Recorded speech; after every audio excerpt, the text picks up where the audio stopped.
friends, and welcome to another episode of Chapters here on Armstrong Cable. Chapters is the television show that profiles local authors, editors, and publishers in West Virginia, Ohio, and Kentucky. I'm Eliot Parker, and it's great to have you with us. Our guest today is poet and editor Ace Boggess, and Ace earned his BA from Marshall University and his JD degree from West Virginia University. He's been awarded a fellowship from the West Virginia Commission on the Arts, and his poems have appeared in such journals as the Harvard Review, the Notre Dame Review, Southern Humanities Review, and the Florida Review. His first collection, The Beautiful Girl Whose Wish Was Not Fulfilled, appeared in 2003. He was also the editor of the wildly successful poetry collection Wild Sweet Notes 2, 50 Years of Poetry in West Virginia, and he currently resides in Charleston, West Virginia, and we're here to talk about his latest collection of poems, critically acclaimed collection of poems that's been getting a lot of attention and national recognition, and that is called The Prisoners. And we're delighted to have Ace Boggess here with us today on Chapters. Ace, good to see you. Thanks so much for being on Chapters. Well, thank you for having me. I wanted to talk to you before we get into to you as a poet, to talk a little bit about your previous experiences and the fact that you were a member of, or a part of, the West Virginia prison system for 5 years. Can you talk to us a little bit about that experience, what that was like, and how that kind of fed into your inspiration to write poetry? Well, to begin with, I've always believed in a sort of journalism of poetry. It comes from my journalism background. And so going into a situation that's completely new to me, I tended to look at everything with sort of a critical eye as to the importance of the experience, not just the negatives, but also the sort of humor that comes from it. I mean, there was a lot of darkness, but there was also a lot of laughter. But everything was new to me, so I was able to observe new scenes and then just immediately start to write about them. Sometimes in a flat tone, sometimes in a very flowery, poetic tone, sometimes just like telling a joke. It just depended on what the scene was. But like I said, it was all new to me, and the newness of it made it much more interesting. Yeah, I spent 5 years locked up. It took me a little while to get going once I got locked up, but once I started to write, just like before and after prison, I didn't stop because everything was worth writing about, even the stuff that was very disturbing to me. Mm-hmm. When you look at writing in that kind of a new environment, when did you write? How did you write? Were there certain times of day that you wrote as opposed to others? Did you write multiple poems a day, or were you just more jotting down ideas? What was it like, sort of the composition process, being in that environment for the first time? Well, mostly I wrote on my bunk in my cell. I was in a 6-man cell, so finding time without distraction was kind of difficult. But I would spend most of the day thinking about what was going to go on paper, and then I would just usually during prime time when everyone was out watching TV, watching Sons of Anarchy or The Walking Dead or whatever it was that the convicts were into at that time, I would lie on my bunk and I would just scribble down what I had pretty much put together in my head. And usually it was one poem a day. Sometimes it would be a couple, but I tried to limit it to one a day just to give them the quality that they deserve.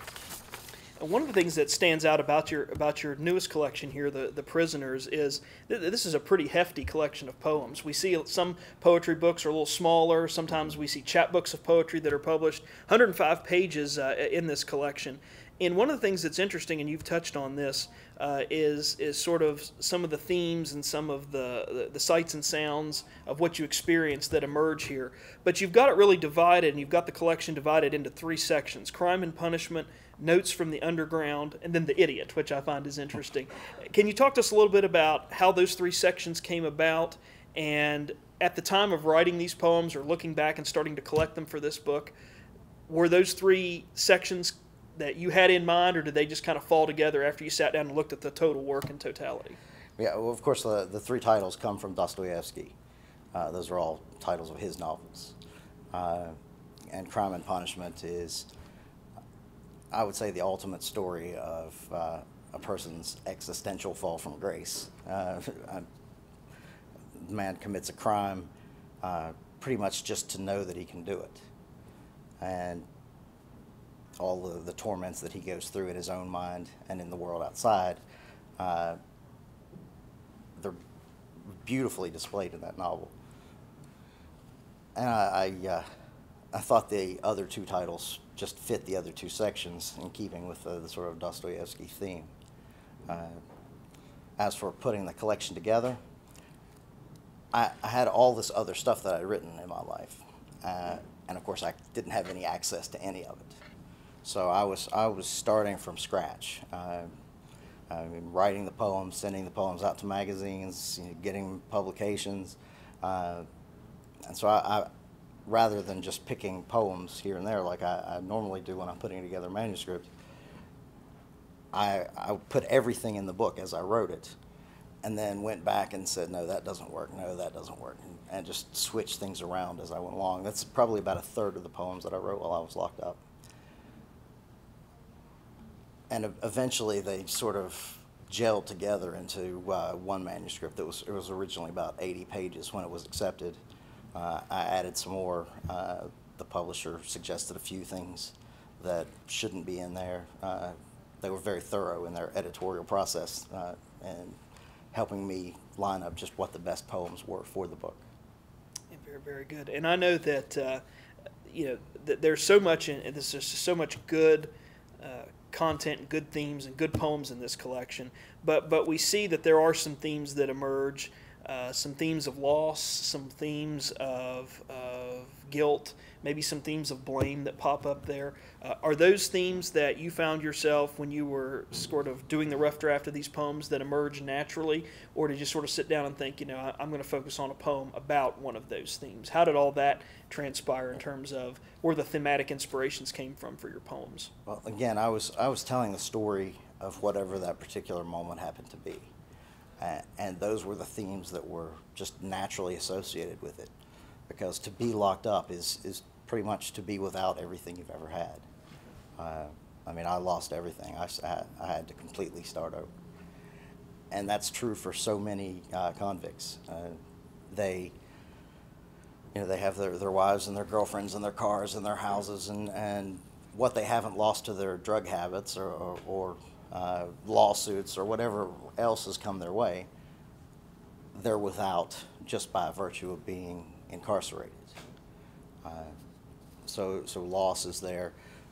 Guilt is such an interesting thing with convicts because some people have it and some people don't, and it's odd.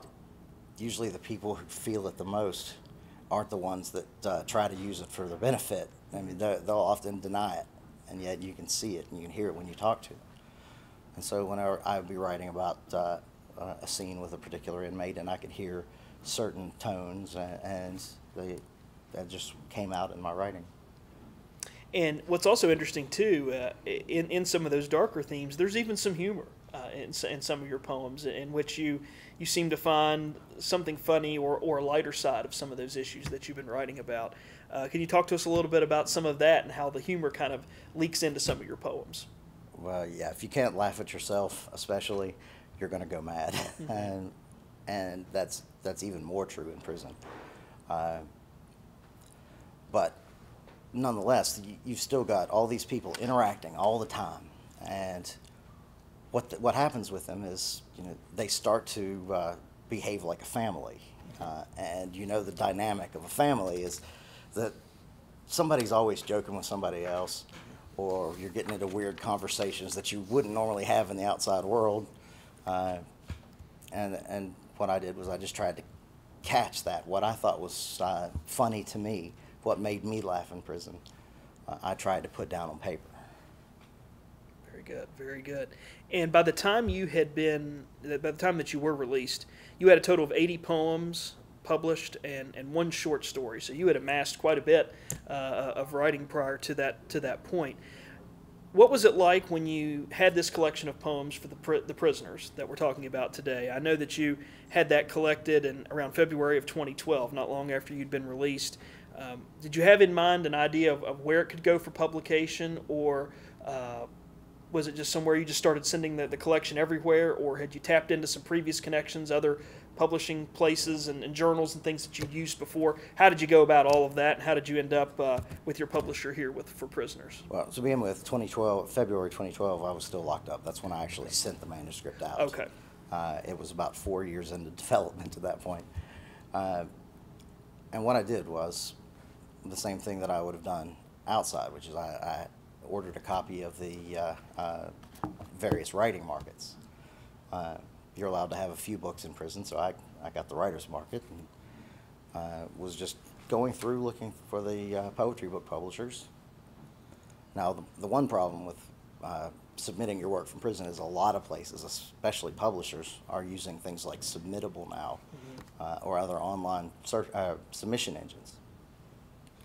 We have no access to computers in there, so what I had to do was find publishers that would still take the old-fashioned paper manuscript, and there were only 2 or 3 that still did, and Brick Road was one of them. I sent it to one other press first, but they had changed addresses, so it came back returned to sender, and so I sent it to them second, and they held on to it for, I don't know, probably about 6 months, and then wrote me back and said, you know, we're kind of interested in this, but we're not sure how you're going to be able to market it from inside.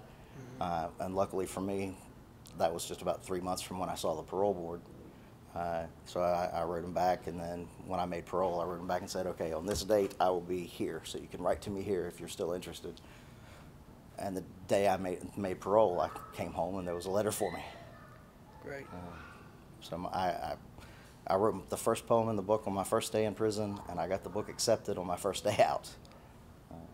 It was quite an experience. What are some of the feedback, comments, and thoughts that you have been receiving on this book? I know you've been getting a lot of attention and critical acclaim for this collection. Where's that coming from? What's that been like? What has that experience been like for you as a poet? Oh, it's been wonderful. I've had nothing but good response from it so far. I actually expect a little more negativity, considering the themes of the book. Your average person doesn't expect a book about prison poetry to be something special, but I also consider it a book of journalism, and I think that's where the connection is coming in. People are reading it, and a lot of folks have just been amazed by it. I really don't know beyond that. It's only been out since March, so it's still kind of in the early phases, but I'm hoping it will continue to go well. I know that you've been involved in some editing projects as well, and as we mentioned at the beginning of the show, you've been involved with the editing of a collection of poetry called Wild Sweet Notes 2. There was an original collection called Wild Sweet Notes, which was 50 years of poetry in West Virginia. Right. And I know when Governor Underwood was the governor at West Virginia at that time, he was instrumental in making sure a copy of that book got into all the public school libraries, a lot of the public libraries throughout the 55 counties of the state. How did you get involved with the second edition of Wild Sweet Notes 2? And talk to us a little bit about that process of being the editor for that collection and what you had to do as the editor for that collection. Well, I was hired to put that book together by Patrick Grace, the editor at Publisher's Place. And I met him through the Guy and Dot Poets group. I'm not sure if you're familiar with that, but it's a group of poets, a lot of Marshall professors and students that meet together. He brought me in, and we had several conversations, and one of the things that kept coming up was that there were some people who should have been in that first book that somehow didn't make it. Like Tom Andrews was the big name that had been left out. I hadn't made it mainly because I didn't have contacts to know that it was even being solicited for. I mean, there were quite a few, and in the same breath, there were 5 years had passed since the first book, and so there were a lot of folks that had not made it. I mean, that might not have even lived here then.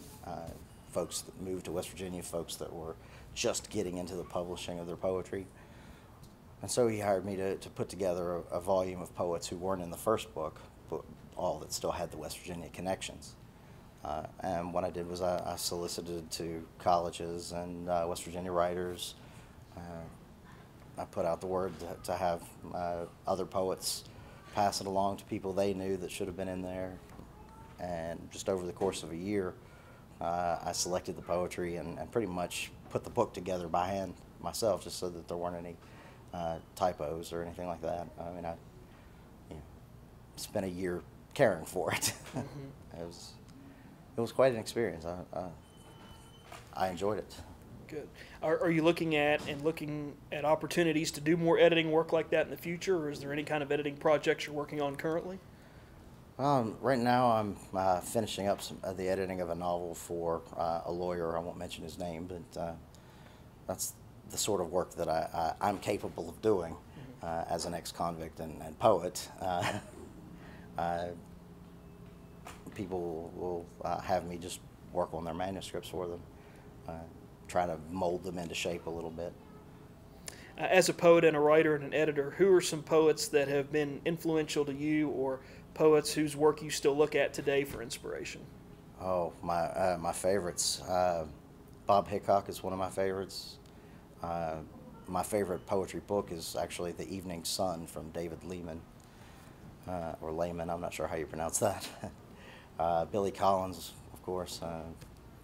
Anybody that can make $100,000 on a poetry contract, that's pretty impressive. And I really enjoy reading through his work. But the truth is, I read everything. I read every journal I can get my hands on, every book of poems I can get my hands on. I mean, I read constantly, and when I can't afford to buy something new, I'll go back and I'll reread everything that I've got.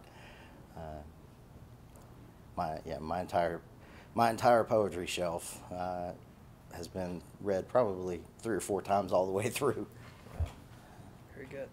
I wanted to also ask you about, you mentioned some of those poetry influences. Do you find that other genres of literature can inspire you as well? Short fiction, novels, plays, do you read those a lot, or do you find those helpful to you at all in terms of being a writer and getting inspiration and thoughts about language and voice and all of that?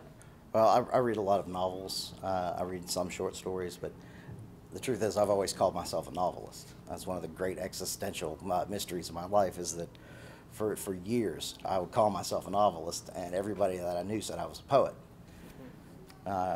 So then I went to prison, and after all this soul searching, I realized, okay, hey, I'm a poet.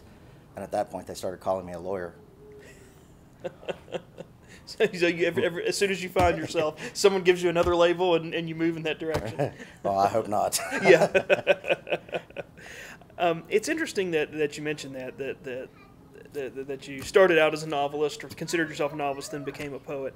When you think about writing, you think about writing poems or writing novels. As you and I talked about before we went on the air here, that you even had 3 or 4 novels that you'd written previously that you're sending out for publication or consideration for publication. What do you see as some of the challenges in writing in those 2 genres? Because they are different in terms of form and in terms of language and sentence structure and length and all those things, but they do carry some similarities too. What do you see as the challenges for writing poetry and novels? Well, for writing poetry, the only challenge is finding your subject.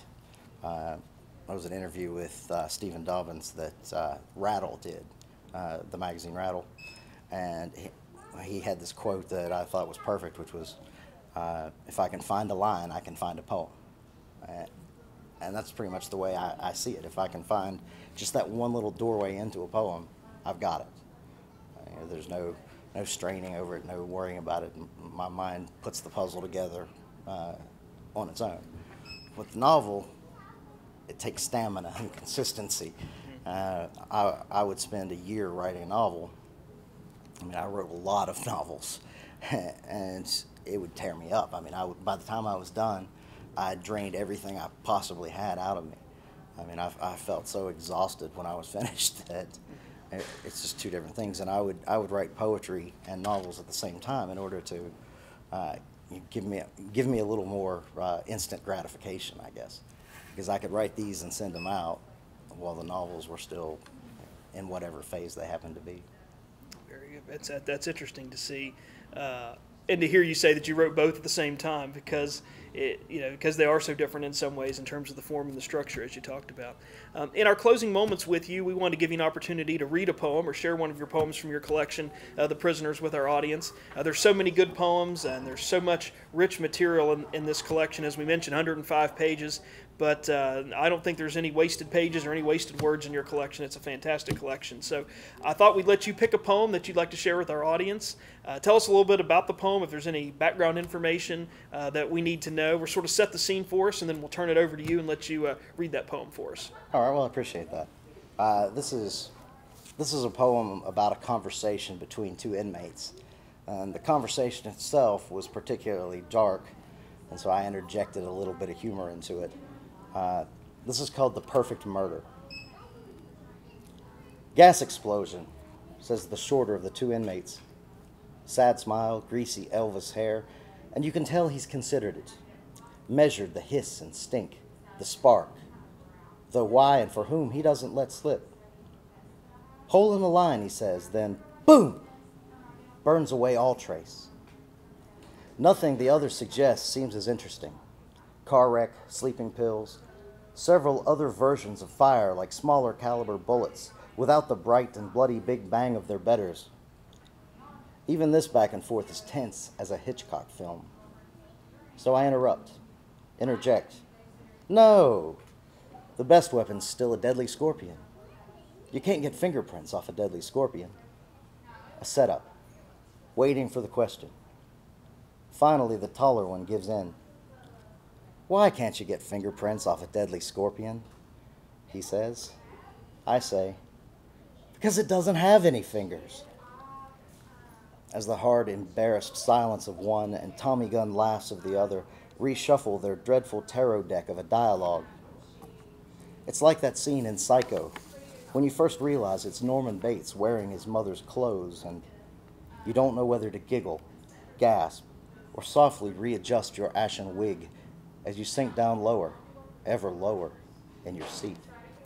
Oh, it's terrific. That's a great poem, and I'm glad you chose that one to read. And that's, I think, gives our audience just a sample of the kind of good work that is in that collection of poems. And Ace, as we finish up with you today, if anyone is interested in getting a copy of your book, The Prisoners, or getting in contact with you, or checking out some of your other work, how can they get in contact with you? How can they reach you? Where can they get a copy of your book? Okay, they can get my book on Amazon, or the publisher is brickroadpoetrypress.com. So you can get it either of those two places. You can also get it at Taylor Books in Charleston. I'm working on getting it some other places. Very good. Very good. And anyone that wants to contact me, you can reach me on Facebook. Okay, excellent, excellent. The title of the collection of poetry is called The Prisoners. The poet is Ace Boggess. Ace, thank you so much for being on Chapters today. We enjoyed talking with you, and thank you for sharing your poems and your experiences with us. We appreciate it. We enjoy it, and good luck to you in the future. I appreciate it.